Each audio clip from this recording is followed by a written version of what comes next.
Hello, আসসালামু আলাইকুম। আমি সাব্বির রহমান সাজন, প্রোগ্রামিং ওয়ার্ল্ডের আরো একটি নতুন ভিডিওতে আপনাকে স্বাগতম। আজকের ভিডিওতে আমরা পিরামিড নিয়েই কথা বলবো। আমরা হাফ পিরামিড বা হাফ ট্রায়াঙ্গেল নিয়ে আসলে কাজ করছিলাম। এখন এই হাফ ট্রায়াঙ্গেলের আমরা ইনভার্টেড ভার্সন, যেটা মানে উল্টা দিক থেকে শুরু হয়, আমরা গত ক্লাসে দেখেছি হচ্ছে স্টার দিয়ে। আপনাদেরকে একটা অ্যাসাইনমেন্টও দিয়েছিলাম যে আপনারা এটা বাসায় প্র্যাকটিস করেন। তো আমরা আজকে নাম্বার দিয়ে এই প্যাটার্নটা বা হাফ পিরামিডের মানে ইনভার্টেড হাফ পিরামিড বানানো দেখব। কোনটা বানাবো একটু দেখে নেই। আমরা আজকে প্র্যাকটিস করব হচ্ছে এইটা, স্ক্রিনে দেখতে পাচ্ছেন। এটা কিন্তু লাস্ট ক্লাসে আপনাদের অ্যাসাইনমেন্ট ছিল। তো আমরা এইটাও বানাবো, আরো একটা বানাবো।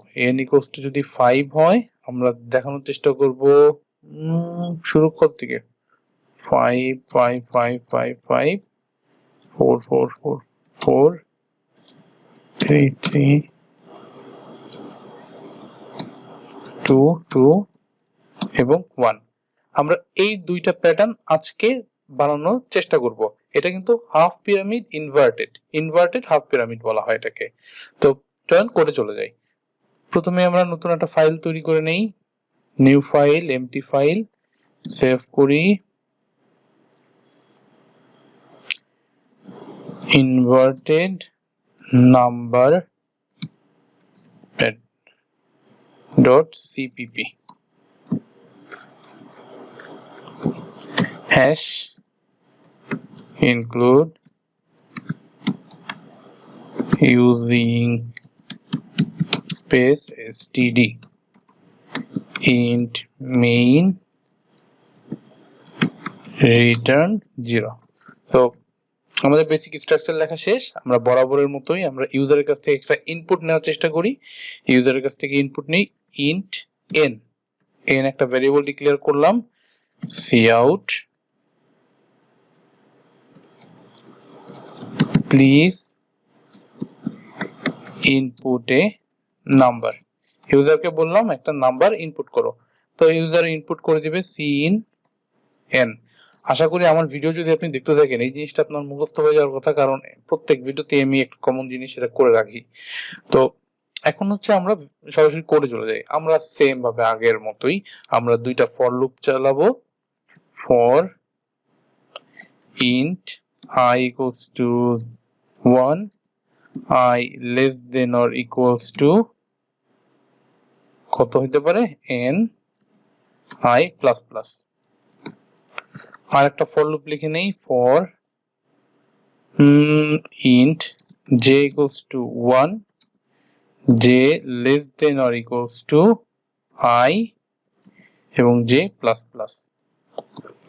cout কিছু একটা, এবং লাস্টে বেসিক স্ট্রাকচারে cout handle।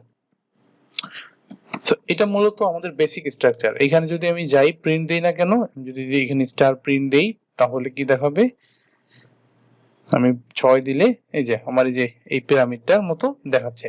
তো আমার তো আসলে এটা না, আমার কাজ করতে হবে কোনটা নিয়ে, আমার কাজ করতে হবে হচ্ছে উল্টা পিরামিডটা নিয়ে, মানে উল্টা ট্রায়াঙ্গেল নিয়ে। এটা হচ্ছে এটা নাম্বার। তো এইখানে আমি প্রথমে একটা জিনিস দেখতে পাচ্ছি, প্রথমে কি, প্রথমে 5 বার ঘটতেছে, মানে প্রথম যেই ইয়েটা আছে রোতে আছে, প্রথম রোতে আমার ভ্যালু কতগুলা, কলাম কতগুলা। প্রথম রোতে কলাম আছে হচ্ছে 5টা। ওকে, দ্বিতীয় রোতে কলাম আছে কয়টা, দ্বিতীয় রোতে কলাম, প্রথম রোতে 5টা, দ্বিতীয় রোতে আছে 4টা, তৃতীয় রোতে আছে হচ্ছে 3টা, তারপরে আছে হচ্ছে 2টা, তারপরে আছে একটা। একটা ভালো মতো বুঝেন তাহলে বাকিটা আপনার বুঝতে ইজি হয়ে যাবে। প্রথম রোতে যেহেতু 5টা আছে, তার মানে আমি যেই ভ্যালু দিব সেটা 5 থেকে শুরু হবে, মানে ইউজার যেটা ইনপুট দিবে সেই ভ্যালু থেকে শুরু হবে, শেষ হবে কোথায়, যে 1 বা 1 থেকে আসলে 1 যে আসলে শেষ হবে। তার মানে আমি এমন একটা কন্ডিশন দিব যা 1 এর আগ পর্যন্ত চলতে থাকবে। ওকে, তার মানে আমার শুরু হবে কত দিয়ে, 5 থেকে শুরু হবে। তাহলে আমার প্রথম ফর লুপ যেটা, এটা শুরু করব কত দিয়ে, শুরু করব হচ্ছে 5 থেকে।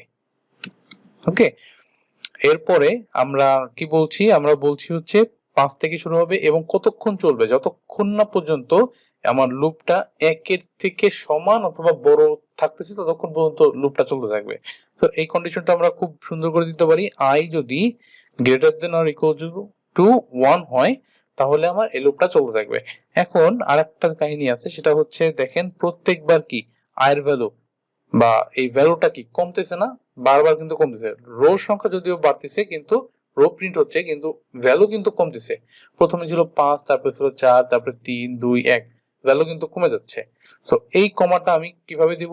I minus minus, simple. এখন যদি আমি এই সেম প্রোগ্রামটাকে রান করি তাহলে দেখতে পাবো 6 যদি দেই, এই যে উল্টা পিরামিড কিন্তু আমার চলে আসছে, উল্টা একটা কিছু একটা চলে আসছে, ইনভার্টেড। এই ইনভার্টেড যেহেতু আমার চলে আসছে, এখন আমার বাকি কাজটাও কিন্তু খুব সোজা হয়ে যাবে। এখন দেখেন কোন ভ্যালুটা প্রত্যেকবার 1 থেকে শুরু হচ্ছে। আমি যদি দেখি এখানে কি হচ্ছে, এখানে প্রথমবার কি, প্রথমবার আয়ের ভ্যালু হচ্ছে 5, 5 যদি হয় তার মানে আয়ের ভ্যালু কিন্তু এই লুপের ভিতর যখন ঘুরতে থাকবে তখন কিন্তু সবসময় কিন্তু আয়ের ভ্যালু কিন্তু 5ই আছে। তার মানে লুপের ভিতর যাই হোক না কেন বারবার কিন্তু 5ই প্রিন্ট হবে। আবার সেম জিনিসটা যদি আমি চিন্তা করি যখন 4 হবে তখন এর ভিতরে যখন এসে যাই হোক না কেন ওই 4 এর আন্ডারেই কিন্তু সব কাজ হচ্ছে।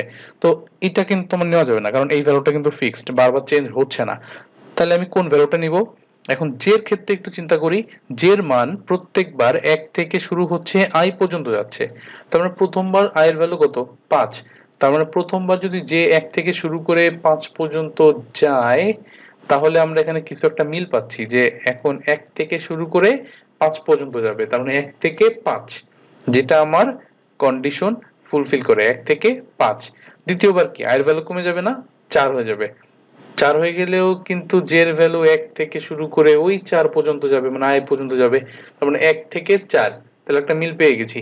মানে j এর ভ্যালুটা প্রত্যেকবার 1 থেকে শুরু হয়ে কোনো একটা পর্যায় পর্যন্ত যাচ্ছে, যেটা আমার আমি চাচ্ছি আর কি, আমি আসলে এই ভ্যালুটাই চাচ্ছি। তো এখন j যদি আমি এখানে বসাই তাহলে দেখতে পাবো, আমি যদি এখানে 7 দেই 1 2 3 4 5, 1 2 3 4, 1 2 3, এটা কেন হলো? আমি আবার রান করি। আচ্ছা, যেই ভুলটা করছি এখানে তো 5 হওয়ার কথা না, 5 তো দিছিলাম হচ্ছে ইউজারের ইনপুট হিসেবে। সো আমি তো আসলে 5 নিয়ে কাজ করব না, আমি এখানে কাজ করব n নিয়ে। হ্যাঁ, কারণ ইউজার যেটা ইনপুট দিবে সেটাই আসলে আমি চাচ্ছি। তো আমি এখানে রান করি প্রোগ্রামটা, রান করলাম এবং 6 দিলাম। 6 দিলে 1 2 3 4 5 6, 1 2 3 4 5, 1 2 3 4, 1 2 3, 1 2 1, ভালো মতো কিন্তু প্রিন্ট করছে। তো আমরা যা চাচ্ছিলাম সেই জিনিসটা কিন্তু আমাদের হয়ে গেছে। এখন যদি আমি চাই একটা স্পেস দিতে, মানে একটু ফাঁকা ফাঁকা বেশি কনজাস্টেড লাগতেছে দেখতে, তখন সেই ক্ষেত্রে আমরা এর আগে একটা স্পেস বসাই দিতে পারি, একটা সিম্পল স্পেস বসাই দিতে পারি। আমি এখন দিই হচ্ছে 5, দেখেন সুন্দর করে কিন্তু প্রিন্ট হয়েছে। এখন আমি এইটাকে একটু চেঞ্জ করব, একটু চেঞ্জ করে আমি আমার আরো একটা যে প্রোগ্রাম ছিল সেই প্রোগ্রামটা বানানোর চেষ্টা করব। দেখেন এই প্রোগ্রামটাও কিন্তু ইজি, একই জিনিস কিন্তু আমার, আপনি একটু চিন্তা করে দেখেন, আমরা একই জিনিস, আমরা কিন্তু একটা ভ্যালুকে বারবার কমাই কমাই কিন্তু কমাই কমাই একদম ইনভার্টেড ট্রায়াঙ্গেল বানাচ্ছি।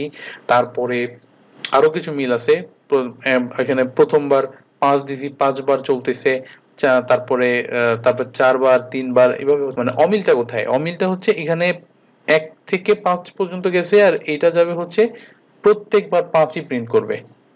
তো এই দুইটার ভিতরে আপনি একটা মিল খুঁজে দেখেন চিন্তা করে। আপনার এইখানে যেহেতু 5 বার প্রিন্ট করছেন, হ্যাঁ 5 বার, সো এখানেও কিন্তু 5 বারই প্রিন্ট করছেন। 5 বার কোন ভ্যালুটা প্রিন্ট করছেন? আমি যদি n এর ভ্যালুটার দিকে তাকাই, n এর ভ্যালুটা কিন্তু আমি 5 বার প্রিন্ট করছি। n এর ভ্যালুটা কোথায় আছে? এই কোডে। n এর ভ্যালুটা কিন্তু প্রথমে আছে i এর মধ্যে। এখন n কে যদি 5 বার আমি প্রিন্ট করি, মানে i কে যদি 5 বার প্রিন্ট করি তাহলে কিন্তু 5টা 5 প্রিন্ট হবে যদি ইউজার 5 দিয়ে থাকে। আবার এরপরে কিন্তু কমে যাবে, কমলে কিন্তু যেই পর্যন্ত যাবে 4টা 4 প্রিন্ট হবে, তারপরে একবার কিন্তু 3টা 3 প্রিন্ট হবে, এভাবে করে হবে। এখন আমি সেম জিনিসটা এখন আমি i যদি বসাই, মানে প্রথমটা বসাইছিলাম হচ্ছে j, আর এখন বসাবো আমরা রোর নাম্বার, রোর ভ্যালুটা হবে i। এখন আমি যদি প্রোগ্রামটা রান করি, 8 দিলাম, 8 8 8 7 7 7, একদম পারফেক্টলি কাজ করতেছে। তো আশা করি আপনি এই প্রোগ্রামটা খুব ভালো মতো বুঝতে পারছেন। যদি কোনো কনফিউশন থাকে অবশ্যই কমেন্টে জানায় দেন। আর অবশ্যই লাইক করবেন এবং যারা নতুন করে প্রোগ্রামিং শিখতে যাচ্ছে তাদের সাথে অবশ্যই এই ভিডিওগুলো শেয়ার করবেন, কারণ অলরেডি অনেকগুলো ভিডিও পাবলিশ হয়ে গেছে। আর আশা করি আপনি যদি প্র্যাকটিস করতে চান নতুন করে বা শুরু করতে চান প্রোগ্রামিং, তাহলে এই ভিডিও লিস্ট, এই প্লে লিস্টটা আসলে আপনাকে অনেক হেল্প করবে। তো ধন্যবাদ, আজকের ভিডিও এই পর্যন্তই। আসসালামু আলাইকুম, টিল দেন টেক কেয়ার।